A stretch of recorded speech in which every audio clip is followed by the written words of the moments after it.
میرے دوستو، ان کی خارجہ پالیسی کو ذرا دیکھیں کہ ایک طرف وہ کشمیر کو بیچ رہے ہیں اور دوسری طرف یہ جو فارن فنڈنگ کیس ہے جس کو الیکشن کمیشن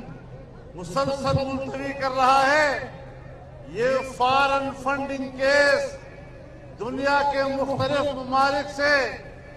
آئے ہوئے پیسے میں خرد برد کا کیس ہے، جس پہ سب سے بڑا پیسہ ان کے پاس اسرائیل سے آیا ہے، اور اسرائیل کے اندر قادیانیوں نے ان کے لیے فنڈنگ کی ہے۔ یہ نمائندگی ہے جس کے لیے ہم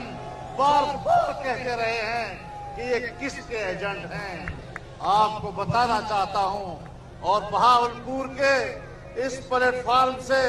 اعلان کرنا چاہتا ہوں کہ انشاءاللہ 21 جنوری کو کراچی میں اسرائیل نامنظور ریلی ہوگی اور دنیا پر واضح کیا جائے گا کہ فلسطین پہلے ہے، فلسطینیوں کی مملکت کی آزادی پہلے ہے۔ پہلے فلسطین کی آزادی کی بات ہوگی، پہلے فلسطین کو تسلیم کرنے کی آزادی ہوگی، پہلے بیت المقدس کی آزادی کی بات ہوگی، پہلے بیت المقدس کو فلسطین کا دارالخلافہ تسلیم کرنے کی بات ہوگی، اور انشاءاللہ یہ آواز پاکستان کی سرزمین سے اٹھے گی اور یہ امت مسلمہ کی آواز ہوا کرے گی۔